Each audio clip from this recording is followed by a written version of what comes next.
தொழுகையில் நம்ம தமிழில் துவா கேட்கலாமா? இப்போ தொழுகையை பொறுத்தவரையிலே உண்மையிலேயே அல்லாஹுக்கும் நமக்கும் இடையில் தொடர்பை ஏற்படுத்தக்கூடிய பெரிய ஒரு இபாதத். அதிலும் தொழுகையில் அல்லாஹுக்கு நம்ம நெருக்கமாக இருக்கிற நிலை எது? சுஜூதுடைய நிலை. இப்போ தொழுகையில் ரசூல் ஸல்லல்லாஹு அலைஹி வஸல்லம் அவர்கள் 2 இடங்களை நமக்கு அடையாளப்படுத்தி அந்த 2 இடத்துல துவா கேட்க சொல்றாங்க. ஒன்று சுஜூத், இன்ன அக்ரப மா யகூனுல் அப்து லிரப்பிஹி வஹுவ சாஜித். ஒரு அடியான் அல்லாஹுக்கு மிக நெருக்கமாக இருக்கிற நிலை சுஜூதுடைய நிலையாகும். ஃபஅக்ஸிரு ஃபீஹி துஆ, அதிலே அதிகமாக துஆ கேளுங்கள். ஃபகமீனுன் அன் யுஸ்தஜாப லஹு, அந்த நேரத்தில் கேட்கப்படக்கூடிய துஆ கபூல் செய்யப்படுவதற்கு மிக தகுதியானது, அங்கீகரிக்கப்படும். எப்படி ஒரு ஹதீஸ் வரும். அதே போல அத்தஹியாத்தின் இறுதி பகுதியில் ரசூலுல்லாஹி அலைஹி வஸல்லம் ஃபக்தர் மினல் மஸ்அலதி மா ஷி'த, உனக்கு விரும்பியதை கேள் என்று சொன்னார். அத்தஹியாத்தினுடைய இறுதி பகுதியில், அதாவது அத்தஹியாத் ஓதி தஷஹுத் ஸலவாத் ஓதினத்துக்கு பிறகு நம்ம விரும்பியதை கேட்க சொல்லி சொல்றாங்க. இந்த இடங்களில் சுஜூதிலும் அத்தஹியாத்திலும் துஆ கேட்கலாம் அல்லது துஆ கேட்பது சிறந்தது. இது ஏகோபித்த முடிவு. இரண்டாவது, அந்த துஆ அரபியில் அமைவது சிறந்தது. இதுவும் கருத்து வேறுபாடு இல்லாத விஷயம். மூன்றாவது என்னென்று கேட்டால், வேறு மொழிகளில் இந்த இடங்களில் நாம் துஆ செய்யலாமா என்று கேட்டால், அதிகமான உலமாக்களுடைய கருத்து என்னென்றால் முடியாது. அதிகமான உலமாக்கள் என்ன சொல்றாங்க என்றால், அந்த இடத்தில் வேறு மொழியில் துஆ கேட்க முடியாது. ஏனென்றால் தொழுகையினுடைய மொழி அரபாகும். தொழுகையினுடைய மொழி அரபாகும். எனவே அரபில தான் துஆ கேட்க வேண்டும் என்கிற கருத்தை அதிகமான உலமாக்கள் சொல்கிறார். உலமாக்களில் இன்னும் ஒரு சாரார் என்ன சொல்கிறார்கள் என்றால், அந்த இடங்களில் நாம் வேறு மொழிகளில் துஆ செய்யலாம். எந்த இடங்கள்ல? சுஜூதிலையும் அத்தஹியாத்தின் இறுதியிலையும் வேறு மொழிகளில் துஆ செய்யலாம்.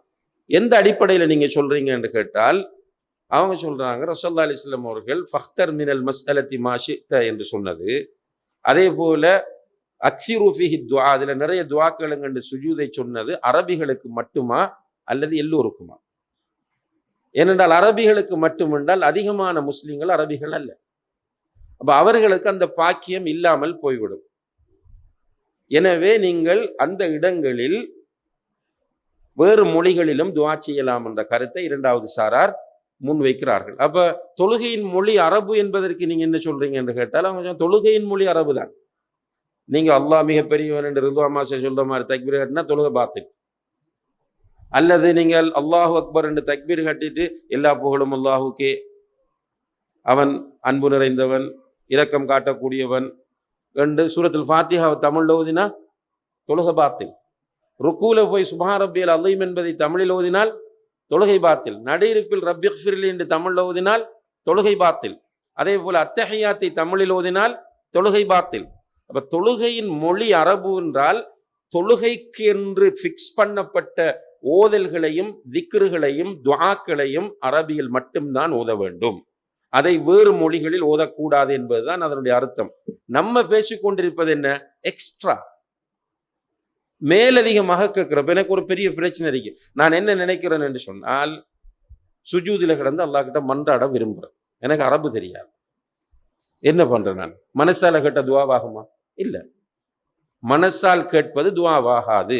துவா கேட்கணும் என்றால் வாயால் கேட்க வேண்டும். அப்ப அவங்க சொல்றாங்க, எனவே தொழுகையில் ஓத வேண்டிய விஷயங்களை எல்லாம் அரபியில் ஓதிவிட்டு துவா கேட்கும் போது வேறு மொழிகளில் ஒருவர் துவா கேட்பது கூடும், அது தொழுகையை பாதிக்காது என்று சொல்கிறார். ரைட், இந்த 2 கருத்தும் உலமாக்கள் மத்தியில் இருக்கு. அப்ப இது இஜ்திஹாதுக்குரிய ஒரு விஷயம். வல்லாஹு ஆலம். நம்முடைய கருத்து என்னென்றால், அரபியில ஓத முடியும் என்றால் அரபில கேட்டுக்கிறது சிறந்தது. அரபில ஓத முடியாதவர்கள் வேறு மொழிகளில் கேட்டால் தப்பில்லை. அதற்காக ஓதாதவனை பிடிச்சி கம்பல் பண்ணவும் தேவையில்லை. எனக்கு அரபியில கேட்க விருப்பம் இல்லை என்று நினைக்கிறவனை நம்ம பிடிச்சி நீ ஓது, தமிழ்ல ஓது என்று ஃபோர்ஸ் பண்ணவும் தேவையில்லை. அதே டைம்ல நான் தமிழ்ல ஓதுவேன் என்று சொல்றவனை போய் வழிகேடன், தொழுகை பாத்திலாகிவிட்டது என்று விமர்சிக்கவும் தேவையில்லை. இது அவரவருடைய விருப்பத்தோடு சம்பந்தமானது. வல்லாஹு ஆலம். நம்முடைய பார்வையில் ராஜிஹானது எது? வேறு மொழிகளில் சுஜூதில் துஆ கேட்கலாம், அத்தஹியாத்தின் இறுதி பகுதியிலும் துவா கேட்கலாம். ஆனால் தொழுகையின் ஒவ்வொரு விஷயத்தையும் அரபியில் தான் ஓத வேண்டும். ஒருவர் அரபு தெரியுமாக இருந்தால் அவர் அரபியில் ஓதிக்கொள்வது சிறந்தது. வல்லாஹு தஆலா அலம்.